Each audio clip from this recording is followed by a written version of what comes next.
할렐루야. 감사합니다. 예레미야 25장 들어가자. 자, 이 시간에 이 말씀을 따라 테니까 하나님의 경륜을 잘 깨달아 주시고요. 이 모든 걸 알게 하여 그 모든 걸 준비하신 주님의 은혜의 말씀을 온전히 듣는 여러분들 되길 간절히 바랍니다.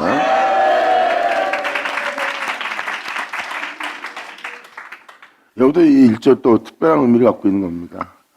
이 말씀은 어떤 역사의 왕들을 얘기하는 것이 아니라 세상에서 일어나는 영적인 영들의 왕들에 대한 표현이에요. 주님께서 행하실 역사에 대한 역사의 기록이고요. 유다란 뜻은 찬양하라는 뜻이고, 요시아는 하나님께서 보호하신다, 하나님께서 도와주셨다는 뜻입니다. 여호야김은 여호와께서 일으키실 거라는 뜻이고요. 바벨론은 신들의 문이고, 느부갓네살은 높은 자가 국경을 지킨다. 그러니까 높이 앉아있는 자가, 그리고 교만한 자가 국경을 지킨다는 느부갓네살 원년이라는 뜻은 그 해에 이 느부갓네살이 왕이 될 때입니다. 유다 모든 백성에 관한 말씀이 에레미야에게 임하니라. 그럼 모든 믿는 자고, 더구나도 예수님을 출생한 유다 민족을 표현하고 있습니다. 그건 다 주 예수를 믿는 백성이라고 보시면 되고요. 이들에 대해서 주님은 여호와께서 세우신다는 에레미야에게 말씀이 임한 겁니다. 자, 여기에 대한 표현을 해드릴게요. 유다 왕 요시아의 아들 여호야김 4년 곧 바벨론 왕 느부갓네살 원년에 유다 모든 백성에 관한 말씀이 에레미야가 임하니라. 하나님께서 세우실 은혜의 말씀이 임하니라예요. 세우실 하나님의 말씀이 임한 거고, 유다 왕 요시아의 아들 여호야김이라는 것은 하나님이 이 영적 시대를 얘기하는 거고요. 바벨론 왕 느부갓네살 원년에 이 세우실 말씀이 임했다는 뜻입니다. 이것은 바로 제약이 있는 그 세계의 왕노릇하는 그 세계에 세우실 말씀이 임한 날을 뜻하는 거고요.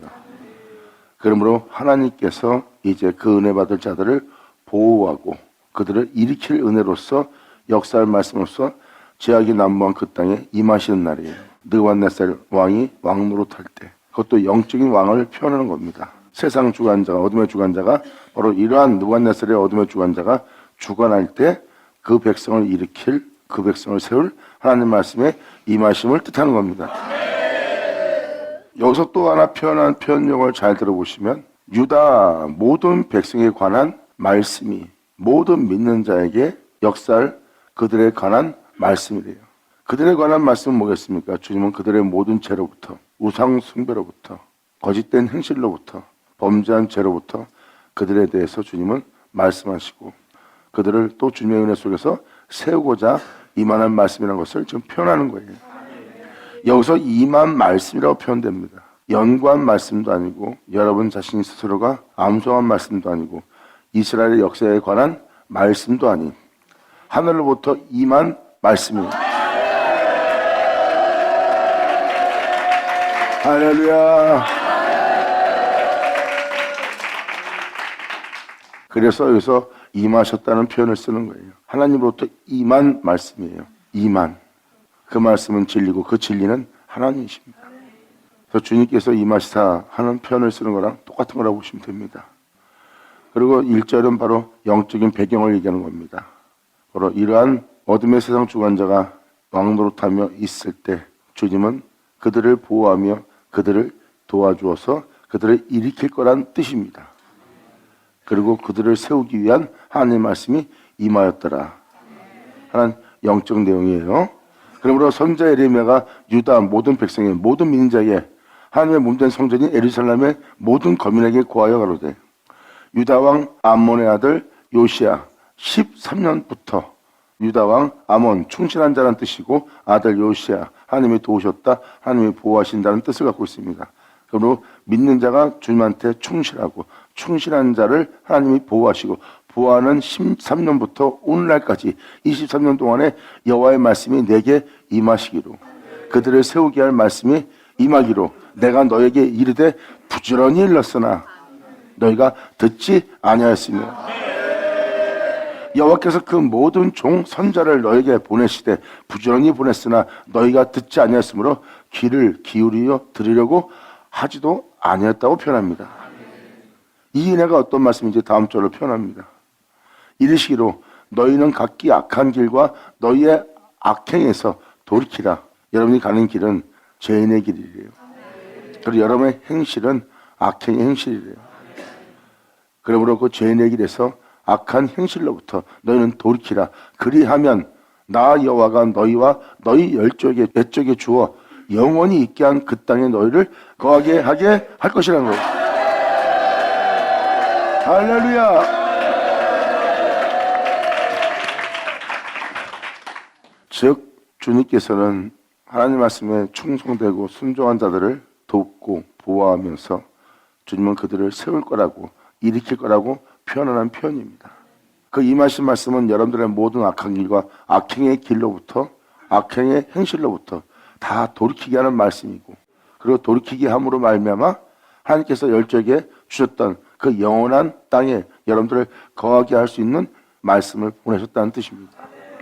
이렇게 내가 너를 도와 너를 세워서 영원한 땅에 거하게 하려는 이 말씀을 너희가 들으려고 하지 아니하도다. 주님은 하나님 말씀이 무엇인지를 명확히 표현하고 있어요. 이것이 바로 임하신 말씀이고, 임하신 말씀은 우리를 도우실 거고, 임하신 말씀은 우리를 일으킬 것이고, 임하신 말씀은 우리를 세울 것입니다. 왜? 어디에? 어떻게? 그 모든 악한 행실로부터 우리를 건져내시고, 또한 모든 죄악으로부터 우리를 돌이켜서 영원한 생명이 있는 그 땅에 우리를 거하게 하는 말씀으로써 우리를 돕고 우리를 세우실 거예요. 근데 그렇게 되게 할 말씀에 대해서, 그 진리에 대해서 너희가 들으려고 하지 아니었도다. 너희와 너희 옛적에 준 땅, 여러분들 알다시피 아벨 같은 경우, 에녹 같은 경우, 노아 같은 경우를 보시면 열적에 준 하나님이 영원히 있을수록 준 영원한 땅이에요. 아벨이 2000년 전 예수님처럼 죽음을 맞이할 수 있는 그 땅에 거하게 한 거고, 죽음 보지 않고 하늘에 오를 수 있도록 에녹을 그 땅에 거하게 한 거고, 노아가 그러한 환난 속에서 하나님의 심판을 강행하실 때 그 모든 죄악을 통해서 아라산 거룩한 산에 오르도록 역사하신, 바로 옛적에 주어 역사하신 그 땅에 하나님이 거하게 한 땅. 이러한 내용으로서 다음 절로 아버지가 이제 역사하사 들어가는 장면입니다. 이 날은 바로 하나님의 모든 죄악을 종료시키고 모든 죄악으로부터 자기 백성을 구원하는 날이고, 하나님의 자신의 영광을 온전히 취하시는 날이라는 것을 기록하고 있어요. 이때 수많은 왕들, 영적 왕들, 어둠의 세상 주관자들이 많이 나올 때래요. 그때 주님은 그 어둠을 들어서서 정금처럼 단련할 거래요. 그리고 모든 대적과 싸워서 그 빛 가운데 너희를 온전히 서게 하기 위함이라. 자, 그런 내용을 담고 있으니까 여러분들은 잘 들으시고 이 예레미야 서신을 통해서 잘 깨달았고, 하나님이 행하실 모든 역사를 헤아리고 또 헤아릴 수 있는 지혜를 얻어서 여러분들의 모든 행실을 그릇된 길에서 다 돌이키게 해요. 하나님의 영을 쫓아 모든 범죄로부터 죄로부터 구원하시는 주를 바라보고 주님께 모든 걸 맡김으로 온전케 하시는 주님을 만날 수 있는 여러분들을 간절히 바랍니다.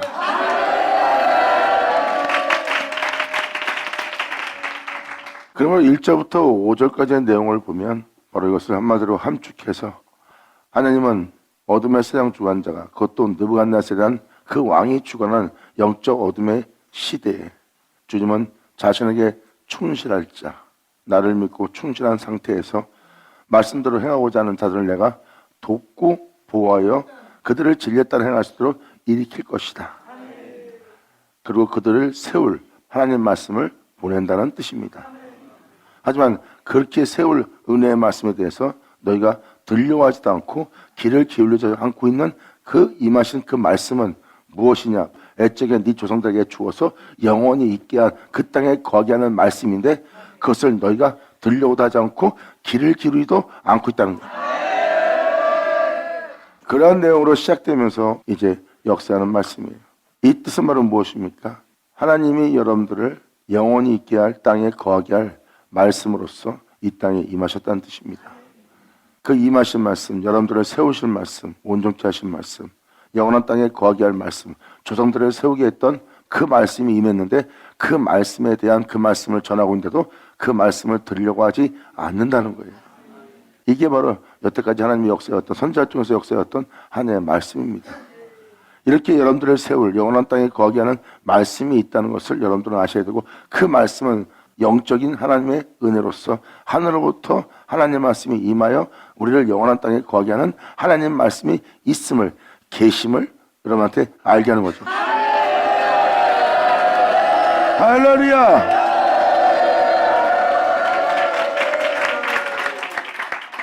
그래서 에스겔이나 이사야나 에레미야나 또 다른 선자들의 표현력을 잘 보시면 하나님 말씀이 임하여 그 모든 걸 알게 하고 깨닫게 하고 하나님 말씀이 임하여 그들한테 그 은혜의 말씀을 전할 수 있도록 하나님을 세워서 이끌어서 그 말씀을 전할 수 있는 선자들로 세웠다는 것을 알 수 있고, 선자들이 전하는 말씀은 하늘로부터 임한 말씀을 전했던 말씀이라는 것을 깨달을 거예요.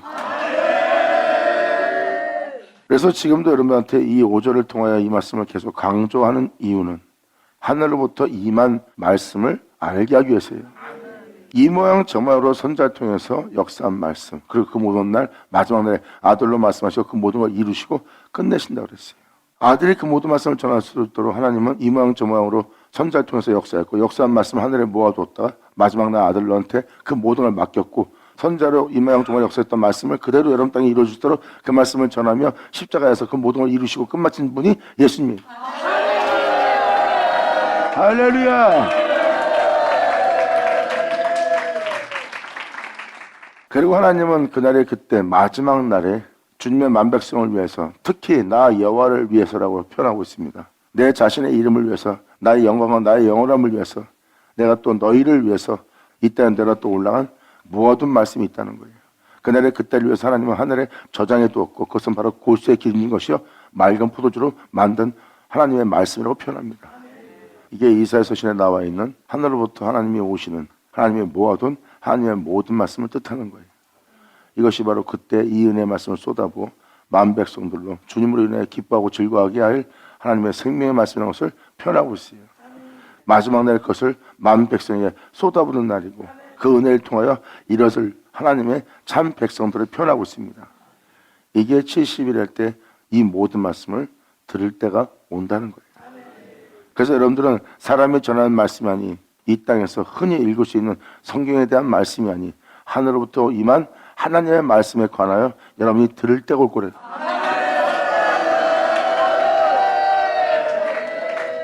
이것은 예수님을 통해서, 사도를 통해서 초대교회 때 이미 전파된 말씀이에요.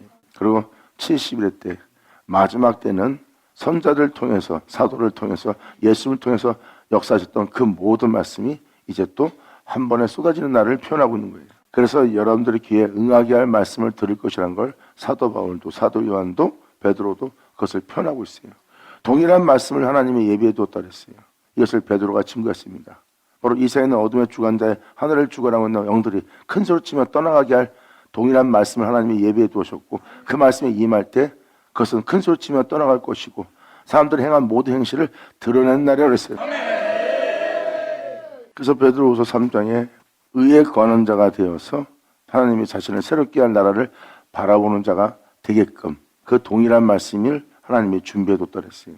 그날에 여러분들은 그들을 세운, 그들을 죄악에서 건진, 어둠을 물리친, 그리고 그 대적의 손에서 건져서 자기 나라의 백성 되어 자기 나라의 백성으로서 이 땅을 걸을 수 있도록 되게 한 그 동일한 말씀 하나님은 예비해뒀다 그랬고, 사도 바울은 그 은혜 말씀이 우리 귀에 들려서 결국 우리 몸에 그 은혜 말씀이 응하여 우리 모두가 새로운 존재가 될 것을, 어떤 새로운 존재? 썩지 않게 될, 죽지 않게 될.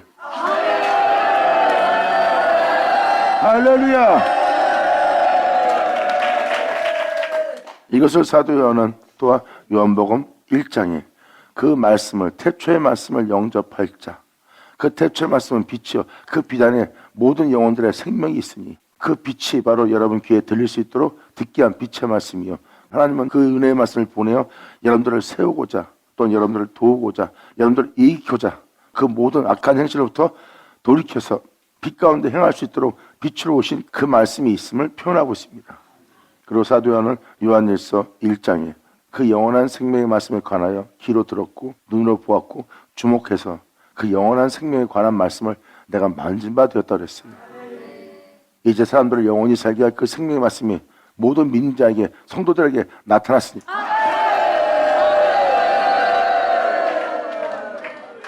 성경은 무엇을 표현하고 있습니까?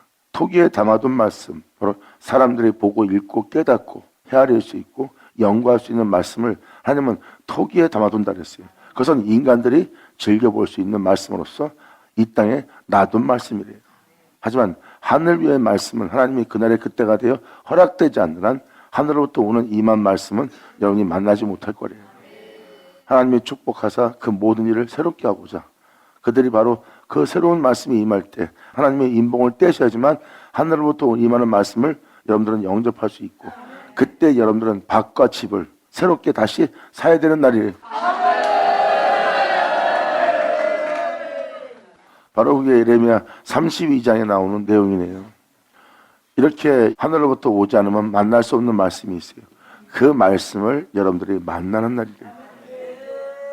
예수님은 그 진리를 전하였고 사도들 또한 그 진리를 전했어요. 그 진리를 전한다니 한결같이 말한 것은 아버지가 내게 맡기사 이루게 할 역사래요. 여러분한테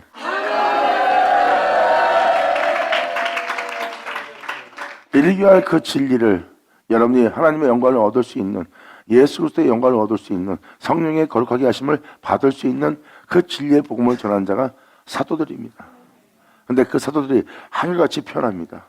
그러한 복음으로써 새롭게 될 복음은 그리고 온전한 구원과 온전한 하나님 나라를 보고 하나님을 알 수 있는 그 놀라운 날은 마지막 날에 다시 만날 거라는 걸 표현하고 있어요.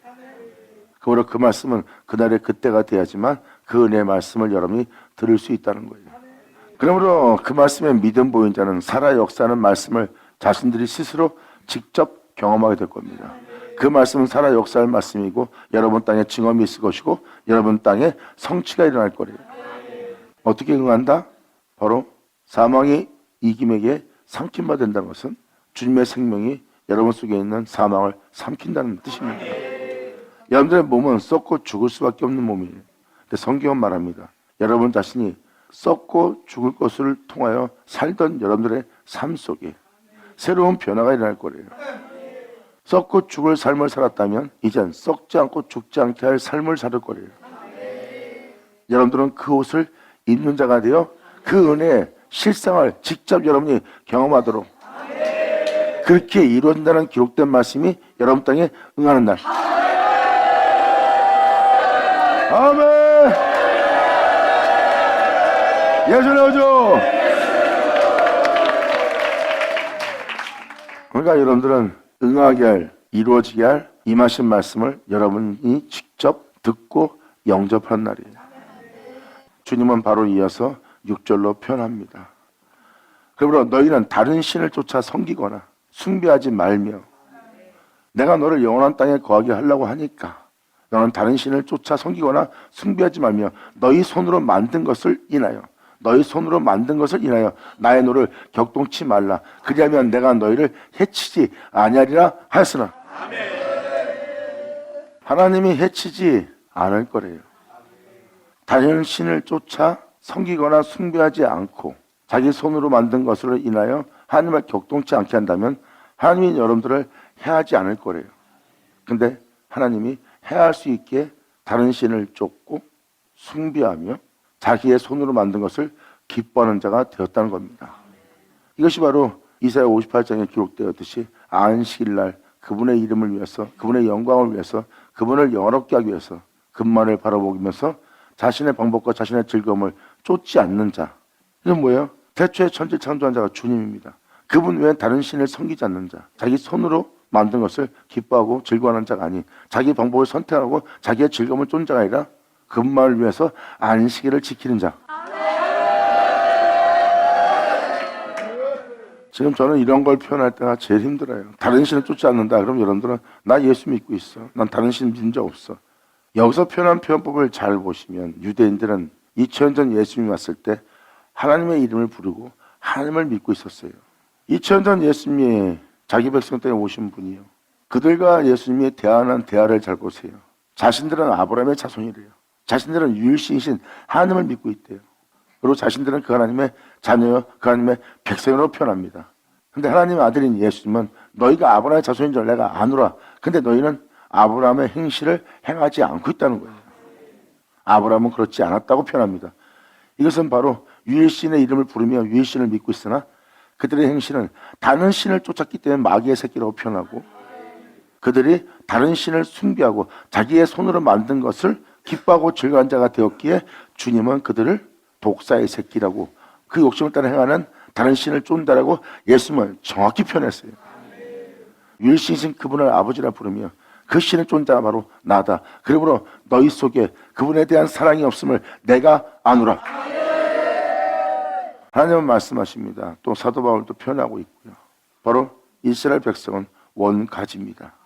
그 은혜 말씀을 영접하지 않고 받아들이지 않은 원가지를 아끼지 않고 잘라버렸어요. 그리고 예수 믿는 여러분들은 접붙임 당한 가지입니다. 그리고 사도 바울은 경고하고 있어요. 원가지도 아끼지 아니하셨기 때문에 한면 너일까 보냐. 하나님에 대한 두려움 없이 나 예수 믿기 때문에 염려 없어 하고 자신의 행실을 돌아보지 않고 돌이키지 않는다면 그 자만 때문에 그 교만 때문에 멸망당하는 패망당하는 여러분이 될 겁니다. 진정한 그리스도인은 사도서신에 기록되어 있어요. 그들이 걸어간 길을 보세요. 그들은 그 험난한 길을 걸으면서 나마다 죽음에 넘기면서도 하나님에 대한 두려움이 떠나지 않았던 자들이에요. 그리고 사도 바울은 그 험난한 길을 걸어가고 죽음에 넘기우며 남이 겪지 못할 수많은 고난 속에서 공포와 두려움이 흥행하는 그곳에서 진리 따라 주를 바라보고 나아간 자가 사도 바울이에요. 바로 사도 바울이나 사도 베드로의 표현력을 자세히 보시면 구원에 이르고 있고 구원을 얻고 있고 그 영광에 이르게 하는 주님을 쫓아가고 있는 거예요. 나 구원 받았다는 표현을 쓰지 않습니다. 그러므로 베드로는 우리와 같은 자가 겨우 구원을 얻고 있다. 이 진리를 쫓아 겨우 온전해지면서 구원을 얻고 있다. 그러면 다른 사람은 어찌 되겠느냐. 사도 바울은 이렇게까지 내가 고난 속에서 이 길을 걸어가며 이렇게 쓰임받고 있지만 주님이 나를 모른다 할까? 내가 두렵노라. 사도들의 표현을 본다면 자기 자만과 자기 자아 도취에 빠졌어. 자기가 주를 사랑했다는 착각의 자만과 교만에 빠져 있지 않아요. 그들은 철저히 주님 앞에 자신을 낮추어 자신들의 머리를 땅에 대고 특급과 제 가운데 회개하며 두려워하며 진리를 쫓아 나마다 자신을 낮추며 그 길을 걸어왔던 자들이 바로 사도들입니다. 그 고난 속에서 그 환난 속에서 그 가시밭길 속에서 죽으면 죽을지라도 육체의 상함을 돌아보지 않고 진리를 쫓아 항상 생각이나 마음을 그의 뜻을 따라서 의에 이르게 하며 그 진리를 쫓아 몸의 행실을 죽이며 금만 바라보며 자신을 정결케 하고 세상으로 자신을 더럽히지 않으며 나아가며 하나님을 두려워하며 이 길을 걸었던 자들이 바로 사도들입니다. 이러한 우리가 주님을 경외하며 두려워하며 그 빛 가운데 그 의로운 가운데 내 영혼을 더럽히지 않기 위해서 그 의로운 가운데 서 있는 내가 겨우 구원을 얻는데 다른 사람은 어찌 되겠느냐. 이들은 주를 믿으면서 진리를 쫓아 행한 겁니다. 진리를 쫓아 행했다는 것은 주님에 대한 믿음을 저버리지 않았어요. 많은 사람은 성경에 기록되듯이 그들이 나를 믿고 따랐다. 근데 후에는 나를 믿지 않았다. 결국은 그들이 진리를 소멸시키고 진리를 쫓아 그 말씀의 가르침을 쫓아 그분의 뜻을 이루고 그분의 뜻을 행하기 위해서 그분을 믿고 따르다가 어느 정도 성장을 하면 그분을 믿고 따르는 그 길을 멈춰버리는 거예요. 그 다음에는 그분을 믿는 믿음에 대한 믿음을 보이지 않기 시작합니다. 근데 사도들은 그 뒤를 따른 순교자들을 잘 보세요. 끝까지 주를 향한 믿음에서 그들은 떠나지 않고 끊임없이 주님 앞에 믿음을 보이며 그 길을 걸은 자들이에요. 아멘.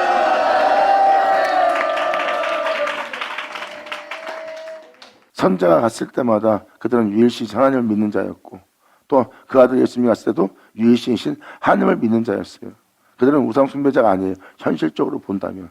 근데 그들의 행실을 보고 행실을 표현하는 주님과 선자들을 보세요. 그들은 다른 신을 쫓는 자였고 우상 숭배자였습니다. 이것을 여러분이 알아들어야 이 모든 성경에서 말하는 이 우상과 다른 신이 무엇인지를 알아볼 수가 있어요.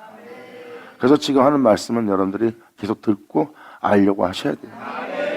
그래야 성경이 여러분들이 무엇을 말하는지 알 수가 있고 예수 믿습니다 했는데 예수를 믿고 있으나 사도들이 말한 것처럼 주님의 이름을 입으로 신하나 행실로서는 부인하고 있다는 그것을 여러분들은 알아두셔야 됩니다.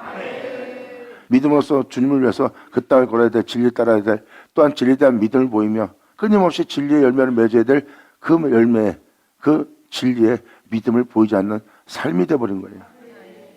그들이 믿고 있다 그 후에는 믿지 아니하였다가 응하는 말씀이 되는 겁니다. 그리고 자기 손으로 만든 걸 높이고 있는 거예요. 자기의 의로운 행실을, 자기의 덕의 행실을, 자기가 그동안 연단한 행실을 자신이 연단하면서 학문을 연구하고 그 모든 걸 배워서 격식을 거쳐서 사람들에게 덕을 베푸며 덕의 행실을 갖추고 있는 자기 손으로 만든 것을 높이고 있는 거예요. 그게 바로 근신상입니다. 주님은 말씀하십니다. 그걸로 나를 경록히 하지 마라.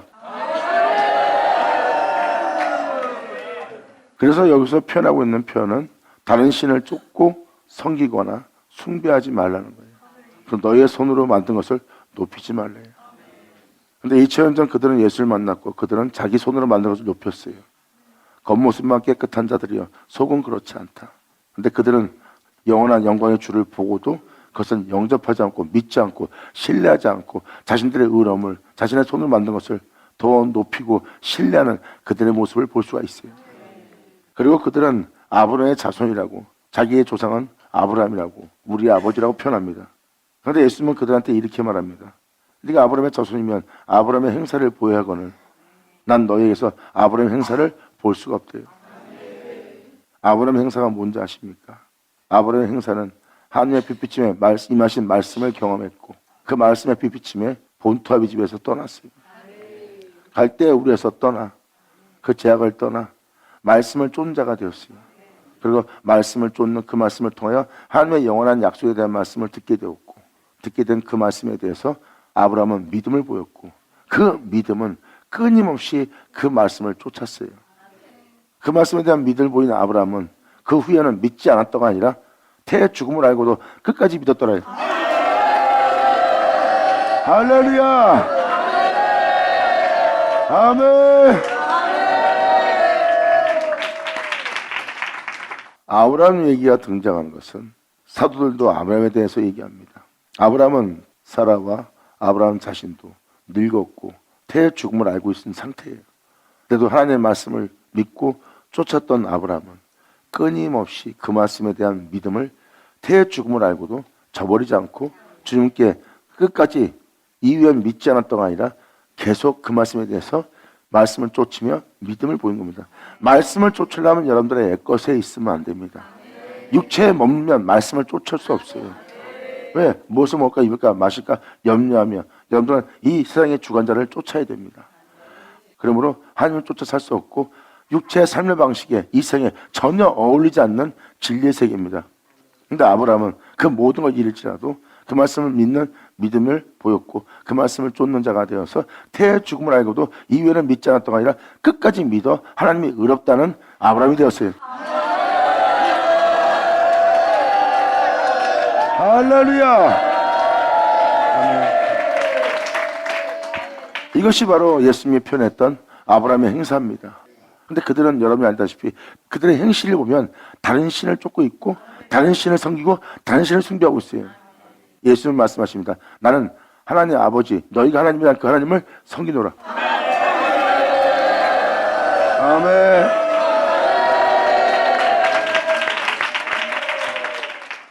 그들이 예수님처럼 하나님을 경외하고 경배하고 하나님을 사랑하지 않는다면 그들은 다른 신을 쫓거나 다른 신을 섬기거나 다른 신을 숭배하고 있다는 뜻입니다. 이 6절이 바로 그걸 표현하고 있습니다. 여러분들이 알아두시길 바랍니다. 왜 유일신을 똑같이 믿는 자리에서 예수님도 유일신, 바로 이스라엘 백성도 그 종들도 유일신이에요. 그런데 같은 신을 믿는데 왜 행실이 부딪혔을까요? 왜 예수님하고 달랐을까요? 다르다는 것을 예수님이 직접 표현합니다. 바로 너희가 아버지라 부르는 네 아비의 욕심대로 욕심을 행하는 마귀의 새끼라고 표현합니다. 그리고 아버지의 의로움은 너희들의 사람들의 허물과 사람을 외모로 찾지 않고 그 모든 자를 사랑하며 그들을 사랑하며 그 모든 자에서 구원하시는 그것이 바로 아버지의 의로움인데 너희의 의로움은 남을 정죄하고 돌로 치는 독사의 새끼라. 그들은 자신이 행한 행실로서 예수님을 십자가에 죽게 만들었어요. 이것이 바로 하나님을 경록히 하는 일입니다. 이 6절은 바로 그러한 현실에 대한 행실을 표현하고 있는 거예요. 주님은 표현합니다. 그때 내가 있었으면 선자를 죽이지 않고 그때 내가 있었으면 난 오히려 알아봤을 거라고 표현합니다. 주님은 그러한 자들에 대해서 주님은 이렇게 표현합니다. 네가 바로 선자를 죽인 자들이라. 주님은 왜 그들한테 선자를 죽였다고 표현했을까요? 그때 내가 있었으면 선자를 죽이지 않았으리로다 하는 자신감이 넘치는 말을 한 자에게 너는 선자를 죽인 자라 이렇게 표현한 것은 바로 그 자만심 때문입니다. 난 다른 사람하고 틀려. 난 알아봤을 거야 하는 그 자만심이 그를 망케 하는 겁니다. 그 자만이 선자를 죽인 자만이래요. 하나님 앞에 자신을 낮출 줄 모르고 자기가 그런 자인 줄 돌아보지 않고 살펴보지 않고 하나님 앞에 머리를 좋아할 줄 모르는 교만과 자만이 패망시킬 것이다. 하나님의 말씀을 들을 땐 자신을 낮추어 머리를 조아리며 하나님의 가르침에 구원에 여러분 귀를 기울여 청종할 줄 알아야 되는 거예요. 그것은 바로 여러분 자신을 하나님 말씀에 낮춘다는 것은 들을 자세가 갖춰진 겁니다. 더구나도 여러분한테 주님이 예수의 빛을 비친다면 이 땅에 피 흘리며 그 거룩한 길을 걸었던 예수님에 대해서 증거하면 여러분들은 그 주님을 통하여 여러분 자신의 죄를 낱낱이 볼 줄 알아 그 모든 죄악을 부끄러워할 줄 아는 자가 되야 돼요. 이것이 말씀을 들을 자들에 대한 자세이니라. 할렐루야. 여러분들 욥도 욥기서 42장 들어서야 욥이 주님의 말씀을 듣고 또한 하나님의 말씀을 들을 수 있도록 귀를 기울일 수 있도록 하나님은 역사하셨어요. 그 전자의 욥은 하나님의 말씀을 들을 수 있는 상태가 아니었어요. 그러면서 욥을 42장에 만나는 주님 보세요. 한참 기다렸다가 뒤늦게 욥을 만납니다. 그리고 주님은 권면합니다. 욥아, 네가 대장부라면 네가 내 말을 들을 수 있도록 대장부처럼 허리띠를 메고 내 말에 귀를 기울이라. 네가 대장부라면 나와 대화할 수 있도록 준비하라 이거예요. 뒤로 물러가지 말고 끝까지 들을 수 있도록. 그리고 주님은 대화를 합니다. 그 대화를 통해서 욥은 자신의 자만과 교만과 오만을 발견합니다. 그것도 아무도 찾아내지 못하는, 겉으로 볼 땐 겸손한 자예요, 온유한 자예요, 자신을 낮추는 자예요, 주님만을 위한 자예요. 그런데 주님은 거기서 욥의 자만과 오만과 교만을 잡아냅니다. 이것이 바로 다윗이 고백한 내 안에 있는 숨은 교만, 숨은 허물에 대해서 주님이 잡아낸다는 것을 다윗도 표현합니다. 그 놀라운 주님을 만난 자가 바로 욥과 다윗이에요. 그리고 주님은 그에게 알게 하고 깨닫게 함으로 그들을 이끌어냅니다. 이끌어냈을 때 그들은 그때서야 깨닫고 티끌과 재 가운데 땅에 머리를 조아리며 주님 앞에 회개하며 나갑니다. 그러한 자들이 회개한다는 것은 여러분 그 고난 속에서도 주님한테 회개할 게 많다는 거예요. 그것은 바로 하나님이 여러분이 알지 못하는 여러분 내면 속 숨어있는 허물들을 보고 있다는 뜻입니다. 말씀에 기록되듯이 하나님은 태양 속에서도 어둠을 잡아내요. 여러분들은 태양과 빛밖에 안 보이겠지만 그 빛 뒤에, 그 찬란한 영광 뒤에 있는 하나님은 허물을 보고 있어요. 하나님은 말씀하십니다. 나는 너를 점도 흠도 없이 영광 중에 살게 할 만군의 여호와이니라. 긴잔 들쳐라.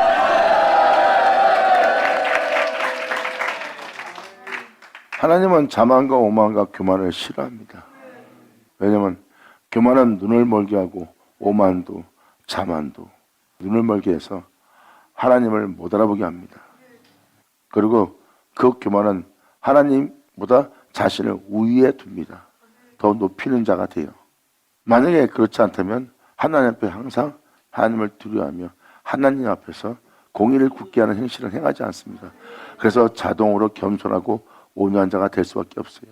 그래서 마음을 낮추는 자, 겸손한 자는 그 모든 걸 밝혀볼 수가 있어요.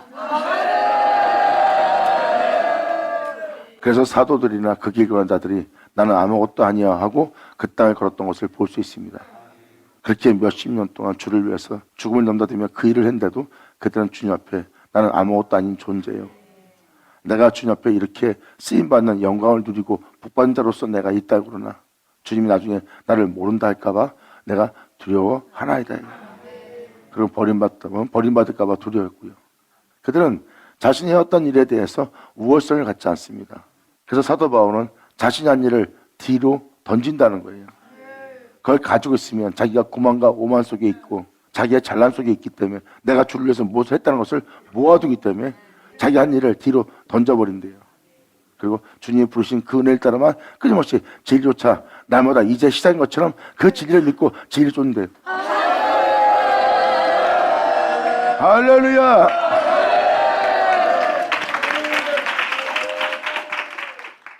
그래서 그들은 자신이 한 일을 기억지 않습니다.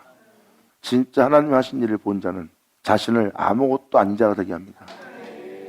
홀령하신 자 앞에 나는 없는 자와 같나이다.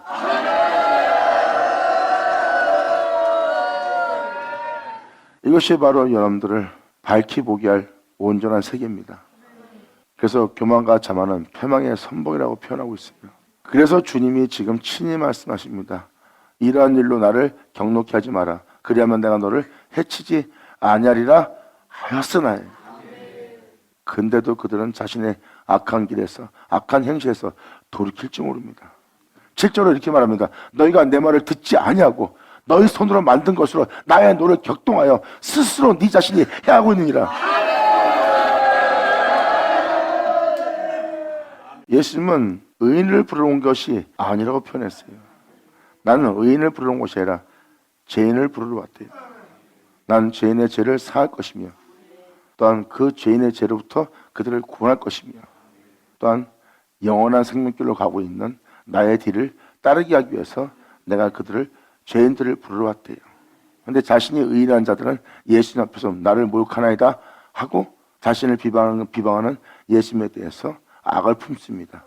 그리고 구원하는 그 말씀을 진리를 전하는 예수님에 대한 말을 듣지를 못하는 거예요. 바로 앞에서 듣고 있으면서 들을 줄도 모르고 깨달지도 못하고 듣지도 못하는 자예요. 그것이 바로 그들이 손으로 지은 것으로 주님을 경록히 하는 겁니다. 그 복음을 한참 전하던 예수님은 그들의 마을에 대해서 그 성읍에 대해서 주님은 얘기합니다. 화 있을지언정 내가 이토록 너희와 함께 있으면서 이 말씀을 전하였으나 내가 하는 말에 귀를 기울이지 않고 들려가지 않고 있다. 이런 말씀을 소돔과 고모라 땅에 내가 행하였으면 소돔과 고모라가 오늘날까지 있었으리라. 바로 너희의 손으로 만든 것이 너 자신을 자만과 오만 속에 빠졌고 난 유일신을 믿는 자여 우리는 유일한 본백성이라 하는 그 자만과 오만이 결국은 내 말을 듣지 못하게 했도다. 결국은 그들은 예수님을 경록히 했어요. 그러므로 너희는 내가 너를 해할 수밖에 없게끔 스스로 너희 자신을 해하고 있느니라 하고 지금 7절로 표현합니다. 이는 여호와의 말이니라. 8절로 이렇게 말합니다. 그러므로 나 만군의 여호와가 이같이 말하더라. 너희가 내 말을 듣지 아니하였은즉. 지금 이 8절의 표현도 2000년 전 예수님이 말씀하실 때를 잘 보시면 됩니다. 예수님은 여러분 아다시피 하나님이에요. 그리고 예수님이 말하신 말씀은 하나님이 말한 말씀이고요. 그런데 그들은 예수님이 말한 말씀 앞에 있었어요. 당신이 우리를 모욕하나이다 하고 얼굴에 문신 새길 정도로 그들은 예수님이 하는 말에 귀를 기울였고 들었어요. 듣고 있었어요. 들었으니까 인상 쓰고 모욕한다고 표현하죠. 근데 그건 성경에서 말하는 이 말씀이에요. 듣지 아니하였느니라. 들었다면 모욕하나이다. 들었다면 우리를 무시하나이다. 이런 표현을 안 씁니다. 들었다면. 예수님은 그들을 모욕을 주어서 그들을 망케 하려고 주님 말씀하시는 게 아니라 그 죄악으로부터 그 모든 교만과 오물로부터 그들을 구원코자 하는 말씀을 전한 거예요. 근데 그 말씀을 들을 줄 모르는 거예요. 깨달을지도 모르고 그리고 듣지도 않았어요. 자기를 모욕하는 소리만 들은 거예요. 신기하지 않으세요? 분명히 들었는데 듣지 못했대. 듣지 못했다는 것은 그들이 제대로 듣지 않았다는 겁니다. 듣긴 듣되 하나님 말씀을 온전히 듣지 못한 거예요. 이것을 주님은 듣지 아니했다고 표현하는 거예요. 예수님은 이에 대해서 표현한 거예요. 너희가 듣지 않고 내 말에 귀를 기울이지 않구나. 네가 듣거나 귀를 기울인다면 그런 자세, 그런 생각, 그런 마음, 그런 행동 나오지 않는다. 이것이 바로 믿는 자들이 하나님 말씀을 들을 때 갖춰야 될 행실들입니다. 2000년 예수님이 그 말씀하셨을 때 그들은 듣는데도 듣지 못했어요. 예수님은 그걸 표현합니다. 네가 듣는데 듣지 못하고 있고 내 말을 네가 깨달을 줄도 모른다는 거예요. 그러니까 네 입에서 그런 말이 나오지 하고 예수님이 말씀하십니다. 그러므로 너희는 모든 걸 밝히 보고 있고 그 모든 걸 바로 볼 수 있다고 네가 보고 있구나. 네가 본다고 하니 내가 세상에 온 것은 이 세상에서 본다는 자를 내가 보지 못하게 할 심판자라는 거. 그리고 보지 못한 자는 보게 할 심판자라는 걸 주님은 증거합니다. 내가 세상을 심판하는 나의 심판은 본다는 자는 보지 못하게 하고 보지 못한 자는 보게 한다는 하나님의 심판인 것을 표현합니다. 결국 본다는 자는 사람을 외모로 봅니다. 그래서 예수님을 못 알아본 거예요. 내가 무엇이 옳은지 그른지, 이 사람이 어떤 사람인지 내가 정확히 보고 있다는 거예요. 보고 있다는 그 교만과 자만이 오히려 보지 못하게 되리라. 다윗은 주님의 은혜의 빛비춤을 통해서 자신 속에 숨어있는 허물이, 교만이 어마어마하게 많음을 다윗이 깨닫고 고백합니다. 하나님은 참으로 거룩하시나이다. 내 겸손 속에 숨어있는 교만, 나의 낮은 속에 숨어있는 자만, 이 모든 것을 주님은 다 아시오니 아버지, 이 모든 불법과 이 죄악에서 나를 건지고 나를 구원하사 정말 나를 주님 앞에 있을 수 있는 자가 되게 해달라고 간곡히 간구합니다. 그러면서 이 죄에 대해서 가림을 받는 자는 다윗이 고백합니다. 행복한 자로다. 할렐루야. 이게 바로 8절의 그 내용입니다. 그러므로 나 만군의 여호와가 이같이 말하노라. 너희가 내 말을 듣지 아니하였은즉 보라, 내가 보내어 북방 모든 족속과 수많은 신들입니다. 너희가 원하는 내가 아닌 다른 신들을, 족속과 내종 바벨론 왕 느부갓네살을 불러다가 이 땅을 그 거민과 사방 모든 나라를 쳐서 진멸하여 그들로 놀랜과 치솟거리가 되게 하며 땅으로 영영한 항미가 되게 할 것이래요. 이렇게 교만하고 오만한 자들을 항무한 땅이 되게 한대요. 주님은 이 북방 모든 족속과 주의 종 바벨론 느부갓네살을 불러다가 하나님은 모든 믿는 자를 치고 있어요. 주님은 이 모양 저 모양으로 선자서신을 통해서 표현합니다. 주님은 여러분들을 칠 거고, 그리고 자신의 이름은 모독을 받을 거래요. 그리고 주님은 여러분들로 세상에 치솟거리, 비웃음거리가 되게 한대요. 여러분들을 비웃음거리가 된다는 것은 여러분 스스로가 세상 사람들한테 욕을 먹는 믿는 자가 된다는 거예요. 하나님이 그게 바로 치시는 겁니다. 넌 세상 사람들한테 웃음거리가 되게 하리라. 왜? 너희가 내 말을 듣지 않았기 때문에. 그래서 사람들이 조롱하는 모습입니다. 여러분, 핍박과 그리고 탄압은 여러분이 주를 믿고 제 가운데 살지 않고 욕심과 탐욕을 버리고 정결함과 깨끗한 가운데 오직 주님을 영원롭게 여기서 주님만을 위해서 여러분 영혼을 정결케 하고자 그 빛 가운데 서 있을 때 받는 것이 탄압이요 박해야. 그것이 바로 탄압과 핍박이지, 박해지. 제 가운데 있으면서 우리를 탄압합니다, 박해합니다, 핍박합니다. 우리가 주를 위해서 받는 이 핍박은 영광입니다. 앞뒤가 하나도 안 맞아요. 주님은 이 어둠의 주관자들을 종으로 사용합니다. 그리고 여러분들은 어둠의 공격만 보고 있으므로 어둠, 마귀가 공격한다고 생각할 거예요. 근데 그것을 종으로 써서 여러분 자신을 치고 있는 주님의 손을 안 보이십니까? 그동안 그 탄압을 받지 않았다는 것은 그만큼 하나님께 보호를 받았다는 겁니다. 이제 하나님이 보호하지 않고 치는 겁니다. 여러분들을 낮추기 위해서, 회개케 하기 위해서, 여러분들이 무슨 행실로서 교회 생활했는지, 세상의 빛과 소금이 될 자들이 그보다 더 악한 자가 되었구나. 내 손을 들어 내가 너를 치리라. 주님 말씀하십니다. 회개하고 돌이키지 않으면 내 손이 너를 해치리라. 이 진리를 여러분의 깨달음으로 이제 이 세상의 영적 분별을 갖는 여러분들을 바랍니다. 예수 나오죠.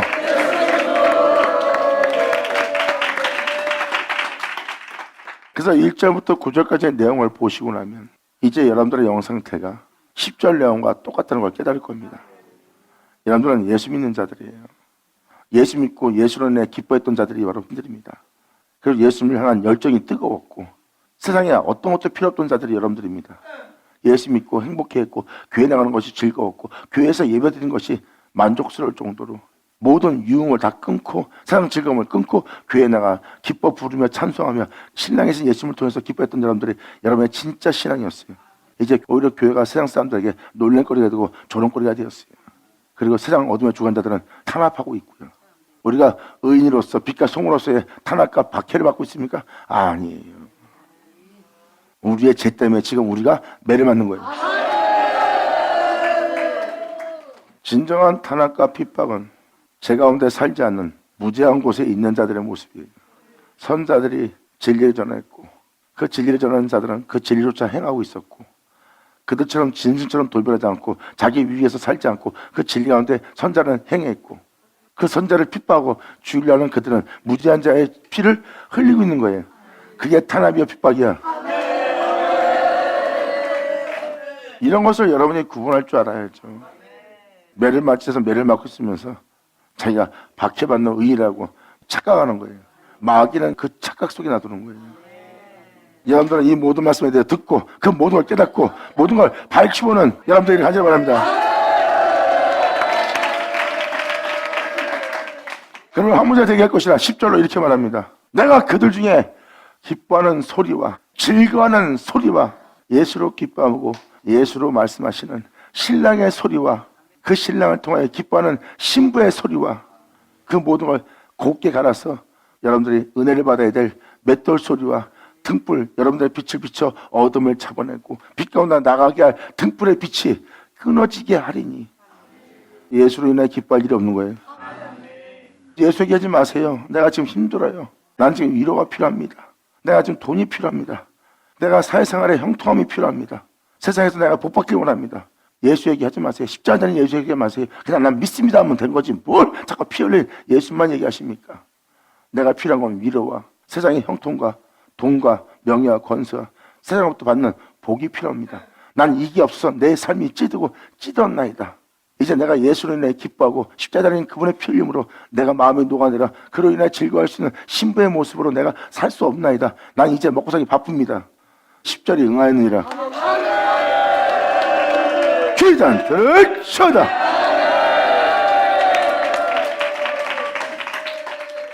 예수 믿었을 때 보세요. 그때는 막 기뻐하는 소리가 있었어요. 교회에 들어가면 막 주님을 향한 열정이 뜨거웠고요. 하나님의 임재가 있었고 그냥 교회에 들어가면 엄숙해졌고 행복했어요. 영원히. 그게 바로 기뻐하는 소리와 즐거워하는 소리입니다. 그리고 교회에는 신랑이 있었어요. 그리고 그 예수를 대하는 신부의 소리가 있었고요. 신랑의 소리도 있었고 신부의 소리도 있었고 이제 어떤 것도 다 매도 갈아버려서 모든 걸 곱게 무거운 짐도 어떤 고민도 다 곱게 갈아버릴 맷돌 소리가 있었어요. 그리고 우리가 어떠한 그릇됨 속에 있는지를 알게 돼요. 회개하고 주 앞에 나와 다시 온전히 한 주를 바라보며 기쁨으로써 말씀을 받아먹고 집으로 돌아가 그 은혜에 대해서 묵상하며 주 예수로 인해 기뻐하는 신부의 모습이었어요. 근데 맷돌 소리와 등불의 빛이 끊어지게 된다는 그 말씀대로 이루어진 상태예요. 이게 바로 하나님의 치신 날이에요. 다음 절을 이렇게 표현합니다. 끊어지게 하리니 이 온 땅이 황폐하여 놀랄거리가 될 것이다. 주님 말씀하십니다. 이 나라들은 70년 동안 신들의 문 바벨론 왕을 섬기되리라. 이것은 바로 뭐예요?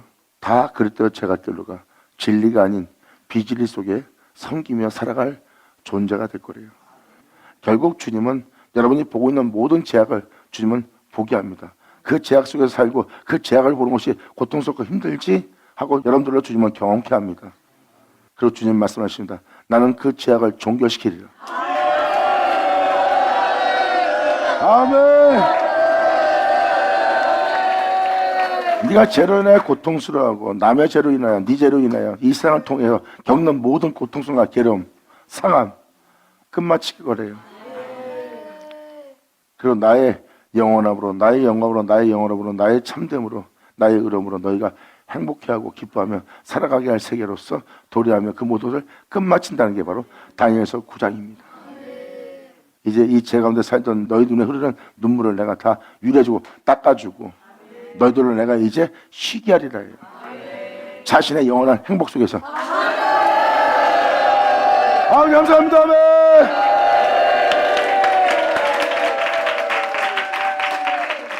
이렇게 영적 배경만 보세요. 이걸 역사책으로 본다면 하나도 못 알아듣습니다. 하지만 영으로서 분별하면 이 영의 말씀대로 이 시대로 여기 써있는 내용대로 이 시대가 지금 변해있음을 교회가 이렇게 변해있음을 보일 겁니다. 여기서 신부와 신랑 예수 믿는 자들이죠. 여러분 신랑이라고 표현되고 신부라고 표현된다면 예수 믿는 자의 뜻하는 겁니다. 유다 민족이 바로 예수 믿는 자들이고요. 주님은 이렇게 영적으로 바로 그날에 있을 예언을 미리 말씀하시는 거예요. 모든 믿는 자. 그래서 예수 믿는 자들이라고 표현한 겁니다. 제가. 그리고 이제는 다니엘서 9장이랑 예레미야 25장을 보면 모든 민족이 온 이스라엘 족속입니다. 이스라엘과 이스라엘 무자손이 다 똑같이 한 신을 섬기고 한 신이 역사하는 날이에요. 그래서 이스라엘 온 족속이라고 주님은 그것을 영으로서 표현합니다. 받을 자는 받을지어다. 이 말씀을 통해서 모든 걸 헤아리고 천지를 분별하듯이 세상 돌아가는 이 모든 것을 분별하듯이 영적인 흐름도 다 분별하는 여러분 되기를 간절히 바랍니다.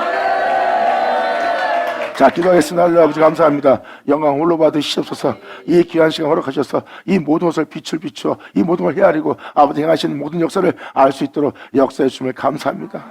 진정 우리 모두가 악한 길과 모든 또한 제약의 행실에서 온전히 돌이켜 주님께서 진노하시는 모든 진노와 경노와 노함 속에서 벗어나게 하여 주시옵소서. 온전히 우리 모두가 주님의 기쁨 되기를 간절히 바라며 영광을 돌리며 우리 주 예수님의 이름으로 나이다.